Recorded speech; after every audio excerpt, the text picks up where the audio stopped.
Bonjour à tous, les gens se connectent.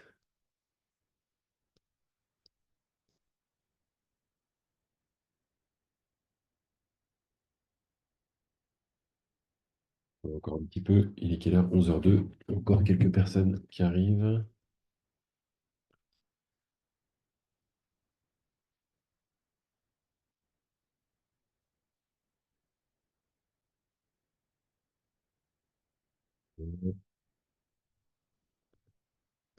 Bonjour.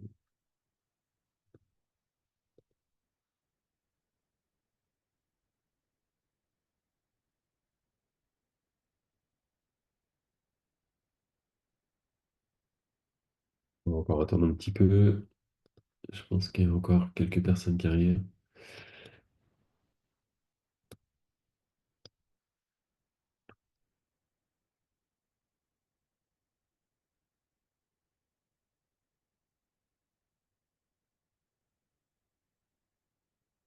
Euh, Quelques personnes qui se connectent. Touc.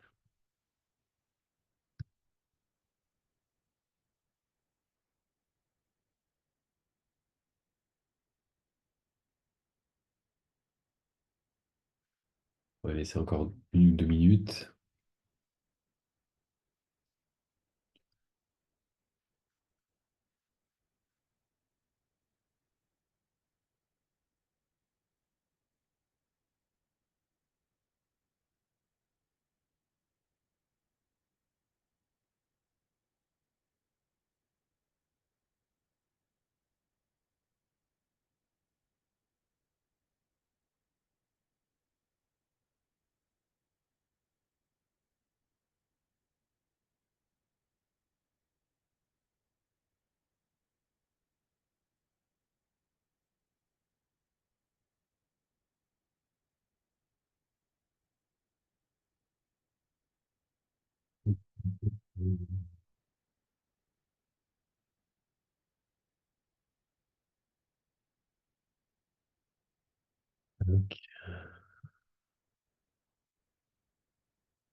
Quelques personnes, on va commencer dans une minute. On va laisser 5 minutes à tout le monde pour se connecter.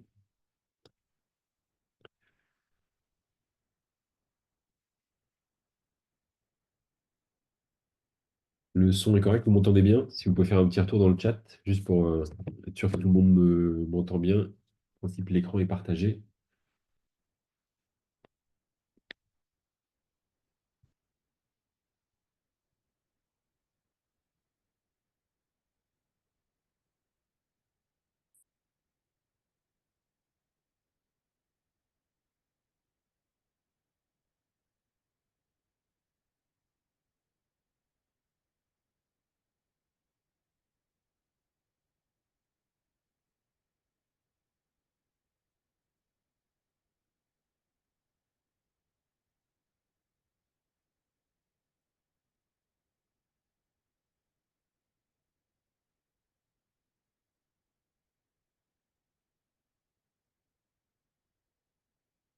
On va y aller, il est 11h05. J'espère que vous m'entendez bien. Je pense que oui, a priori. Est-ce que vous pouvez faire un petit retour dans le chat si tout est OK de votre côté, l'écran et le son? En principe, c'est bon, mais en général, je vérifie quand même. Si vous avez accès au chat dans Zoom, vous devriez pouvoir répondre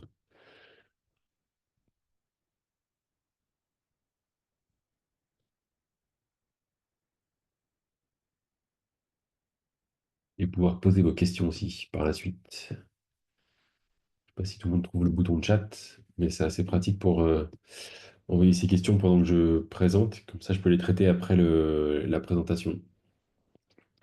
Oui, il y a une personne qui lève la main. Donc, oui, vous avez une question, Thierry? Oui, le chat est désactivé. Ah, le chat est désactivé, merci de me, me le signaler. Comment j'active ça? Ah, c'est le chat, oui, pardon. Alors, c'est moi qui fais. Je fais la même bêtise. C'est pas le chat, en effet.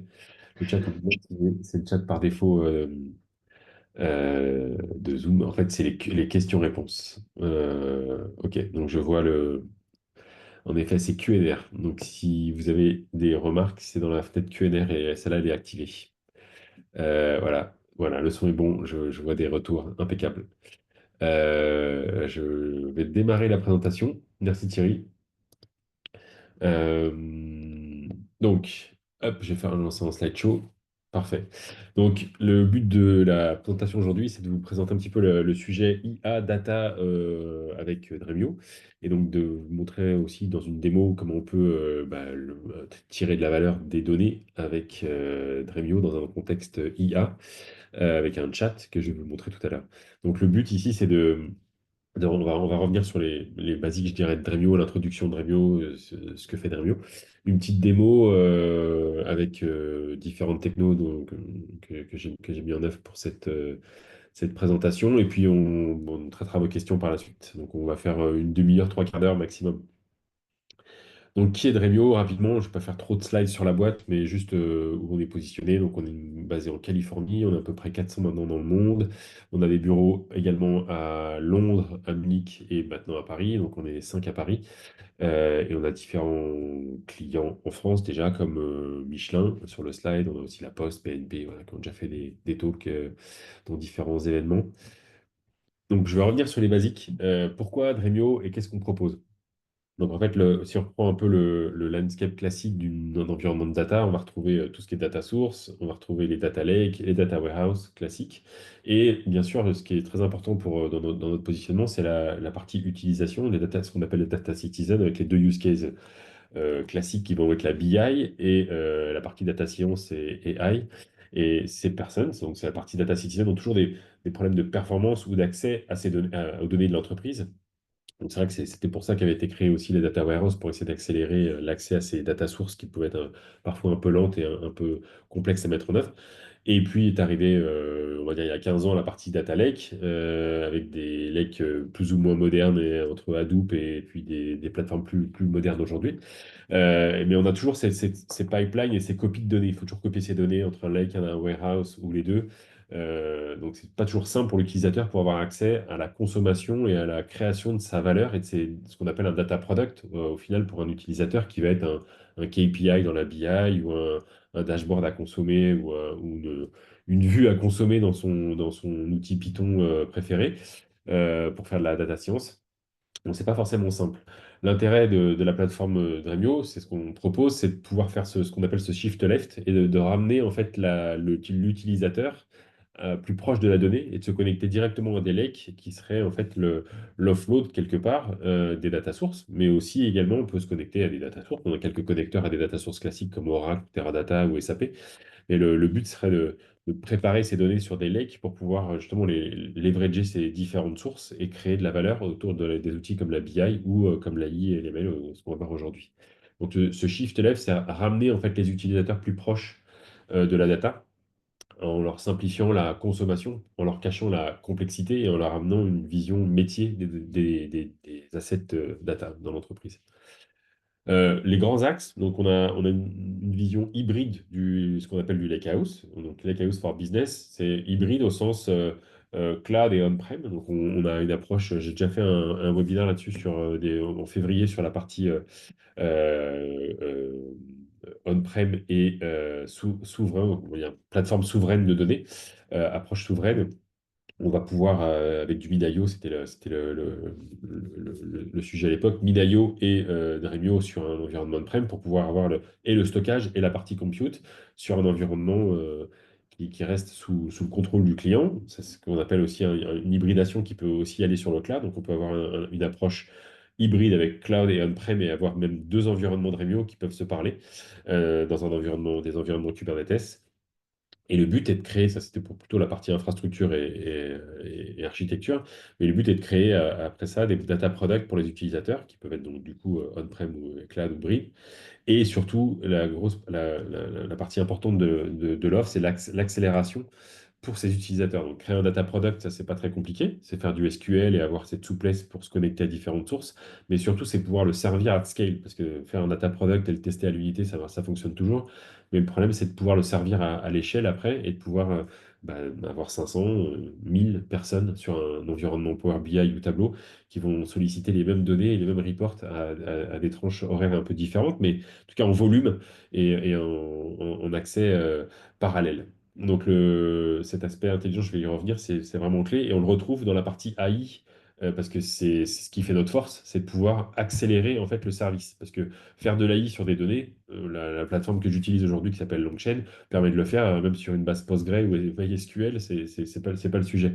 Le sujet, c'est de le faire à l'échelle, c'est de pouvoir mettre un chat à disposition dans l'entreprise qui puisse supporter un volume important de clients et de requêtes. Donc c'est ce que je vais détailler un peu plus tard. Et la partie private hybrid cloud, c'est aussi ce que j'expliquais tout à l'heure, c'est avec la partie Kubernetes. C'est une offre qui va être annoncée d'ailleurs la semaine prochaine. On a des améliorations sur la partie Kubernetes. On va pouvoir gérer le scale-up et le scale-down. Donc, il va pouvoir gérer dans une infrastructure ou cloud ou on-prem une scalabilité complète des plateformes Dremio pour la partie run et la partie mise à l'échelle et surtout gestion des coûts quand on est dans un Kubernetes au niveau cloud. Donc le point vraiment important, c'est donc cette partie accélération, le fait de pouvoir accélérer ce qu'on appelle nous des VDS, donc c'est des vues, c'est ce qui est en vert sur le schéma ici, avec la consommation qui se retrouve être de la BI ou de l'AI. Et en fait, le sujet, c'est d'accélérer ces données, ces requêtes, donc avec ce qu'on appelle un reflet, c'est les reflections, c'est le reflet en fait du résultat de cette requête. Donc on fait persister sur un environnement object storage assez rapide en général. On évite de faire ça sur des stockages objets trop lents. Un stockage objet rapide, on fait persister un reflet des résultats de cette requête. Et en général, on fait ça sur la partie aggregate de la requête. Donc, c'est l'équivalent des group by en SQL pour pouvoir avoir des requêtes très rapides. C'est ce qu'on va voir tout à l'heure justement sur la partie démo autour de l'AI. Ce qui va être annoncé la semaine prochaine, c'est un peu une preview ici, mais on l'a déjà, il y a déjà des blogs qui ont été publiés là-dessus les dernières semaines. C'est ce qu'on appelle les autonomous reflections. C'est la capacité dans le système maintenant à automatiquement créer les reflections. Parce que ce que je viens de vous décrire, la partie reflet de la requête, aujourd'hui on le crée à la main. On choisit pour telle requête de faire une reflection de choisir les bons champs et de la mettre en place. Donc, ça demande un peu de compétences et de compréhension de ce qu'est la requête pour pouvoir faire ça correctement. Demain, donc ça c'est aujourd'hui, et demain, la semaine prochaine, dans la version 26, il y a une capacité à le faire automatiquement. Donc, on va détecter les champs qui sont groupés, qui sont en order by, group by, et automatiquement, le système va créer les bonnes reflections et il pourra également les deleter. Il y aura des drops de reflections si elles sont plus utilisées, si elles n'ont plus de sens. Imaginons qu'un client rajoute un nouveau group by ou change de group by dans ses requêtes. Et ben, il faut créer une reflection adaptée à ce nouvel usage. Et l'ancien usage qu'il n'utilise plus dans son environnement Tableau ou son Python eh ben, sera dilété. Donc, il y a toute une gestion de la maintenance et du cycle de vie de la réflexion qui sera automatisée dans le système. Donc, pour revenir un peu sur une synthèse, au lieu d'avoir toutes ces copies de données dans différents endroits et de faire des copies de bases RDBMS vers des object storage et d'avoir toute cette complexité de tuyauterie avec des ILT, des ETL avant d'avoir accès à ces données, en fait, l'intérêt ici, c'est de pouvoir virtualiser en partie. On fait un Go virtual, mais pas seulement, aussi de l'accélération. Donc, on n'est pas une plateforme de virtualisation. On passe par de la virtualisation parce que c'est un peu le chemin obligé, entre guillemets, mais on va bien au-delà. On va sur l'accélération des données et donc, le but, c'est d'avoir cette plateforme qui accélère après les déploiements avec la partie Autonomous Reflection et les performances qui sont associées. Donc, il n'y a pas que la virtualisation, il y a aussi toute la performance et cette techno qui permet d'avoir ces reflets, donc ces accélérations pour déployer ces données beaucoup plus rapidement aux utilisateurs, donc aux data citizens qu'on a vu au début, qui vont consommer donc, dans des outils de BI, dans l'AI, c'est le sujet d'aujourd'hui, tout ce qui est data science et autres. Il y a un point important aussi, je ne l'ai pas mis en œuvre aujourd'hui dans la démo, c'est la partie Enterprise Catalog avec Apache Polaris. Donc ça va être GA dans la version 26, donc qui sort la semaine prochaine. Il y a déjà des previews, on a déjà fait pas mal de communication. C'est un projet qui permet d'avoir cette vision unifiée du catalogue. Ça repose sur du Iceberg en termes de format de données. Et Polaris, c'est un projet qui est poussé par Dremio, Snowflake, Databricks y participe aussi. Pas mal de gros de l'industrie au niveau de la data. Et le but, c'est d'avoir cette unification des catalogues, alors catalogue technique, hein, j'entends au sens équivalent d'un H-catalogue sur Hadoop, par exemple, à l'époque, d'avoir des catalogues qui soient unifiés et qui soient reposant sur la même techno, Apache Polaris, pour pouvoir partager des données entre systèmes. Donc, on a également une preview qui est sortie avec Confluent. On voit le logo de Confluent en bas, le rond bleu. Donc on peut se connecter également au catalogue de Tableflow. Les Tableflow qui ont été annoncés il y a 15 jours chez Confluent fonctionnent avec notre connecteur REST qui sera dispo dans la version 26. Donc on va pouvoir faire des requêtes SQL live sur des flux Kafka qui seront dans le catalogue géré par Tableflow de Confluent. Ceux qui ont vu les annonces sur la partie cloud de Kafka. Donc, petite démo aujourd'hui. Donc, je vais vous présenter un peu la démo, l'architecture. Donc, on utilise LangChain comme framework pour la partie AI. Flask, c'est pour la partie présentation dans le Python, la partie UI.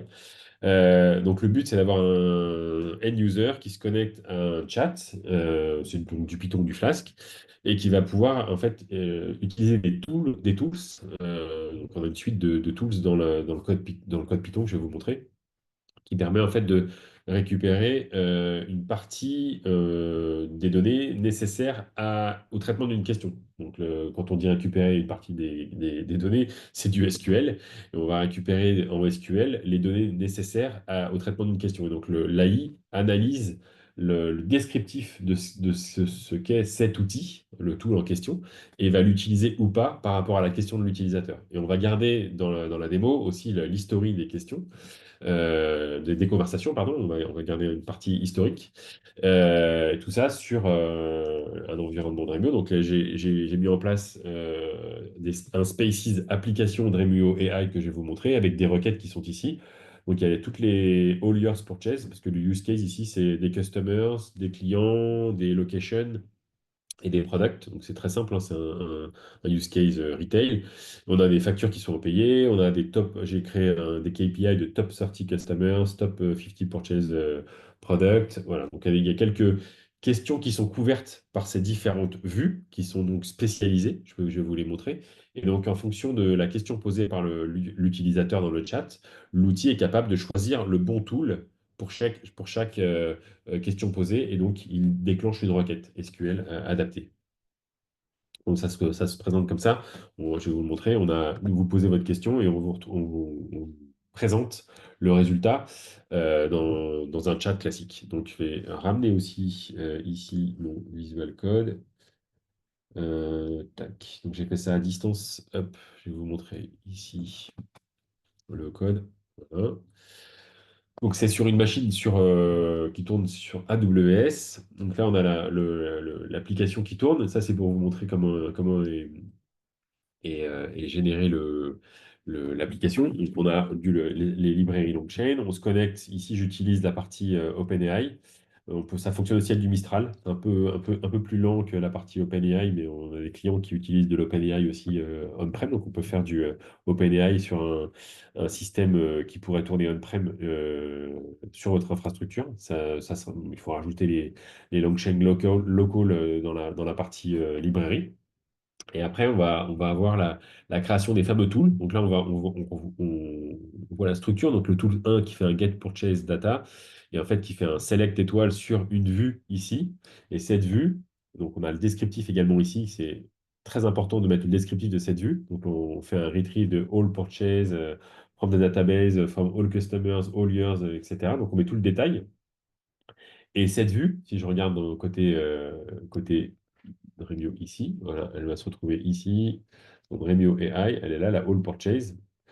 Donc, je peux regarder on va faire une enquête SQL dessus. Voilà, là j'ai toutes mes données avec tous mes purchases, mes quantities, invoice, si c'est payé ou pas, Customer ID, son nom. Donc là, c'est vraiment la table totale, un peu lourde pour at scale pour créer des tools, parce qu'il y a quand même 18 colonnes. Donc on peut spécialiser après justement les outils. C'est ce que j'ai fait ici. Par exemple, si je prends le top 50 top customers, si je regarde, ici, je n'ai plus que 30 lignes, forcément, puisque si je regarde le code SQL de cette requête, de cette vue, ici, j'ai un select, donc j'ai sélectionné des colonnes pour qu'il y en ait un peu moins.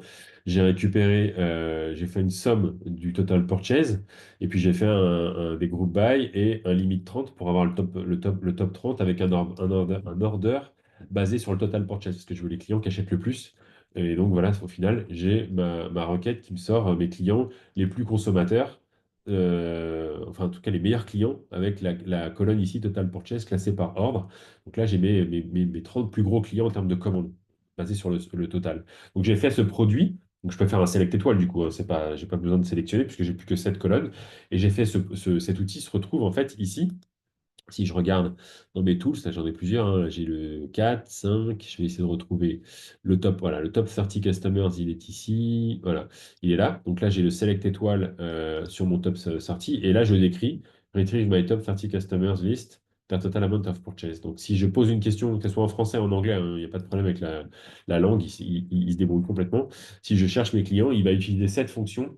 Et donc il appellera cette fonction ici dans mon outil pour utiliser la requête adaptée à la question du client. Voilà. Donc là, j'en ai jusqu'à 7, 8. Ici, on peut même mettre des variables. Ici, si je veux récupérer l'ID d'un client pour avoir son détail ou le purchase, ici, je peux mettre des where. Donc là, c'est encore plus simple parce qu'on a une clause where, donc ça récupère une ligne. C'est encore plus light en termes de retour et l'AI peut récupérer cette donnée pour répondre à la question. Parce qu'il ne faut pas oublier, je suis peut-être passé un peu vite sur le sujet tout à l'heure, mais ici, on a un aller-retour. C'est-à-dire que quand le client pose la question, on déclenche l'outil, on envoie en fait le résultat de la requête SQL à l'AI qui analyse ce texte. Donc, c'est beaucoup de tokens qui sont envoyés et on a un retour. Dans mes démos, j'avais un ratio la dernière fois, j'avais 1 million de tokens envoyés. Donc, c'est toutes les données, tous les tableaux que je reçois. 1 million de tokens, 17 000 tokens reçus. Donc le ratio, il est quand même très faible en retour, puisque c'est des phrases qui sont générées, du texte généré par l'AI. Et on envoie beaucoup de données pour un retour très limité, forcément.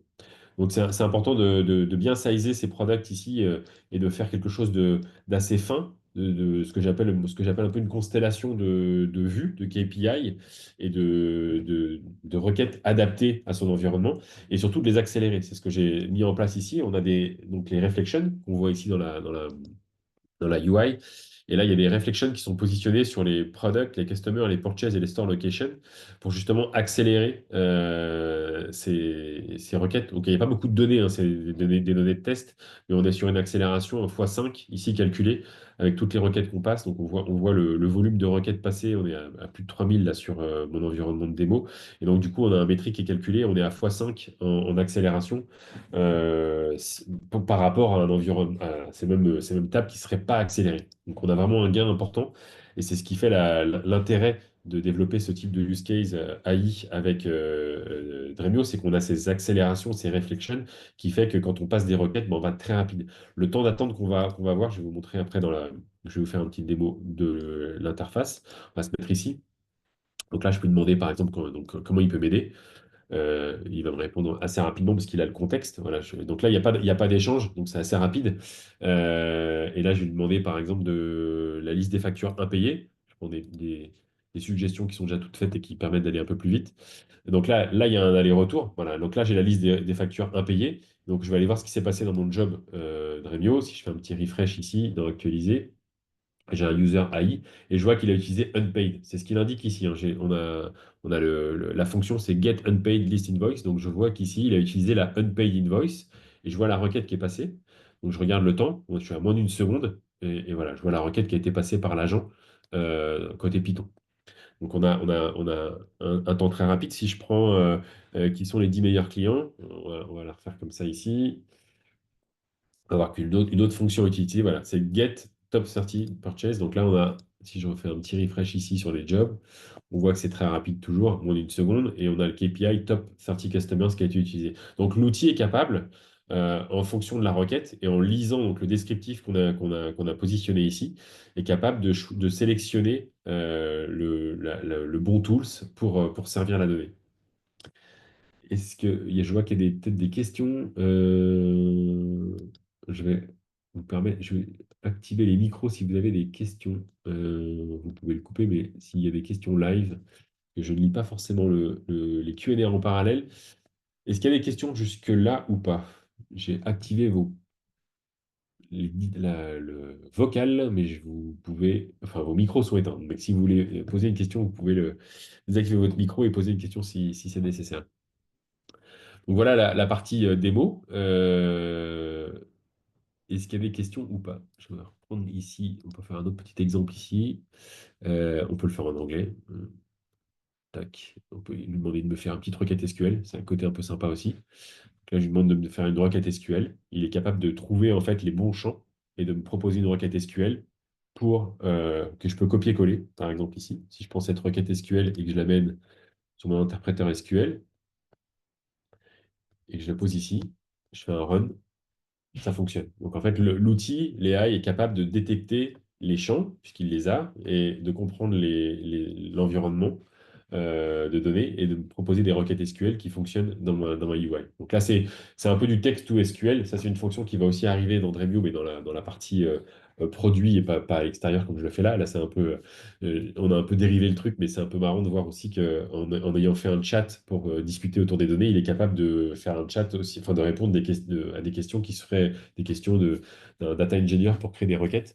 Donc on peut lui demander ce type de choses. Même en Python, on pourrait lui demander de nous le faire en Python. Il serait capable de nous drafter du Python puisqu'on est connecté à un OpenAI ici qui est capable de faire du Python. Voilà. Euh, je reviens ici. Tac. Donc les requêtes sont là. Est-ce qu'il y a des questions par rapport à cette démo et sur les usages ou l'environnement utilisé ou des sujets quelconques?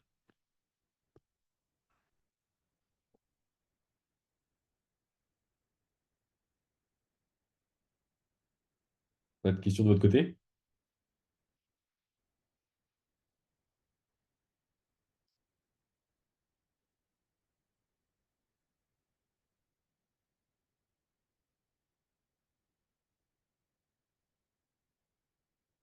Quelqu'un a une question? Je regarde le chat. Alors, je vais reprendre les Q&A. S'il y a des trucs qui sont passés. Hop, ici. Sur l'intégration des données S3. Oui, alors là, on est sur des. C'est du. Hop, si je regarde ici mes données. Les données que j'utilise, elles se retrouvent sur différents types de stockage. Donc là, on a en effet du S3. Si je regarde la partie raw ici, on peut regarder d'où viennent les données. Ça, c'est les données customers. Et c'est en effet dans Dremio AI. Donc c'était ici, dans Agouget, ici. Hop, il est où? Il est là. Voilà. Ça, c'est les fichiers qu'on a posés pour la démo qui se retrouvent sur un stockage objet et qui sont en fait après remontés en, on les retrouve ici en RAW. Voilà, on a créé des VDS qui sont en fait ici voilà, des selects qui pointent sur ces objets sur lesquels on peut mettre en place après la partie reflection, donc accélération. Et on peut également, donc si je regarde ici, on a les détails de ces colonnes et on a les agrégations de ces colonnes. Si je regarde ici et qu'on regarde le lineage, on peut voir comment c'est construit. Donc la source principale utilisée, qui est le All Purchase, qui va alimenter par la suite les différents KPIs, sont sourcés dans ces parents qui sont les purchases, les customers, les products et les store locations qui sont en effet dans du stockage objet de type S3. Ça, c'est mon partage sur Amazon. Et on a créé cette structure avec les quatre sources, l'agrégation et les KPI tapent dans cette agrégation qui elle-même est accélérée. Voilà. Donc, c'est pour ça qu'on a dans les jobs ici, on voit cette accélération avec le petit éclair qui est ici qui indique qu'on a une réflexion qui tourne. Est-ce qu'il y a d'autres questions sur le sujet?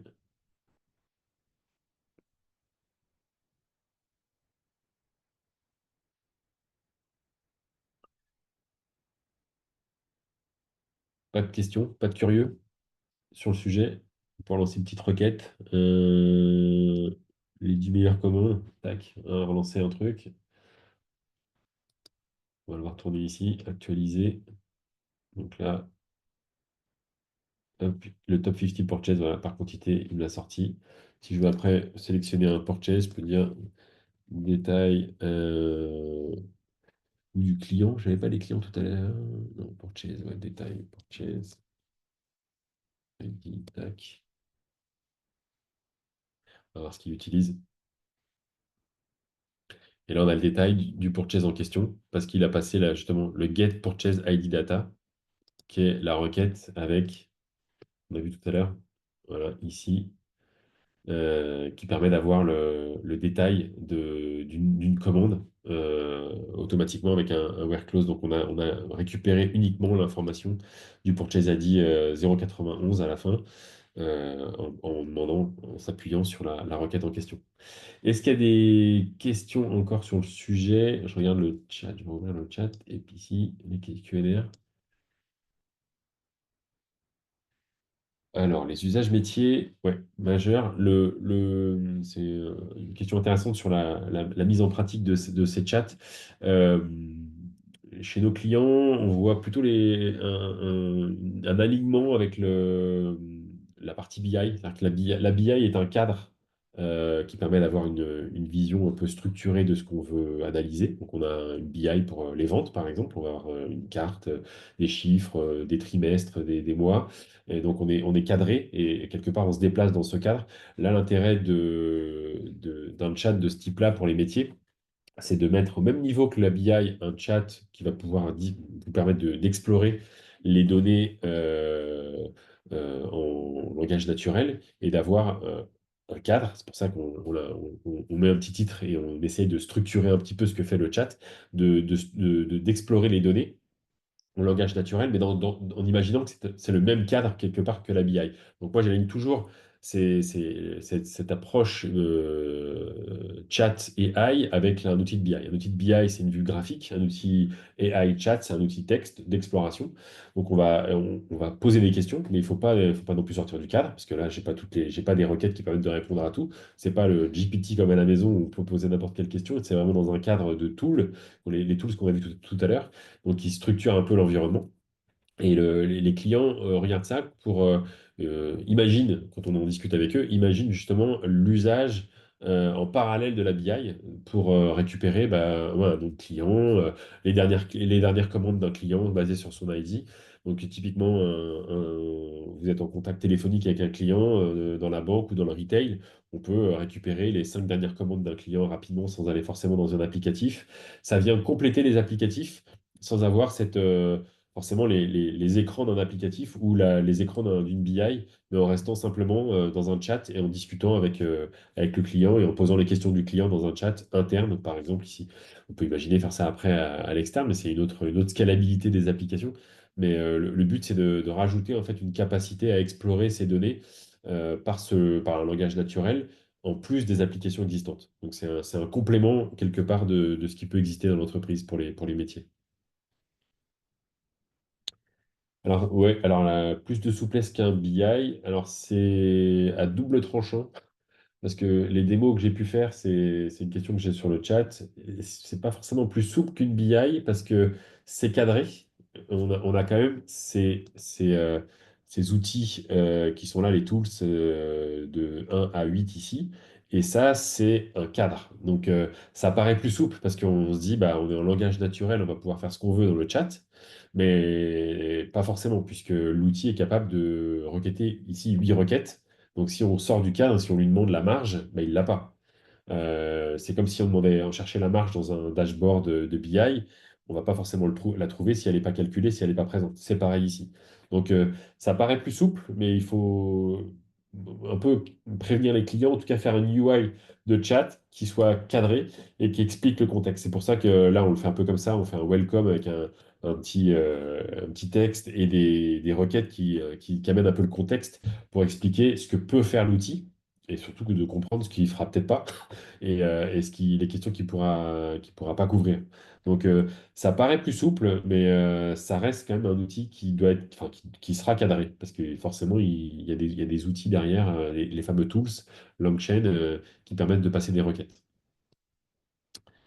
Est-ce qu'il y a d'autres questions?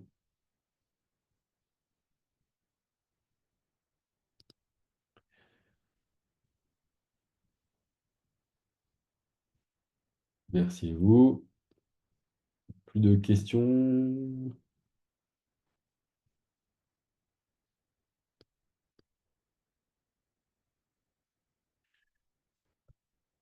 S'il n'y a plus de questions, il est 11h37. On va se quitter ici. Merci à tous pour votre participation. Et n'hésitez pas si vous voulez envoyer des questions, des remarques sur le sujet. J'ai un compte sur LinkedIn. Vous pouvez me contacter ou par email avec plaisir. Merci à tous et bonne journée.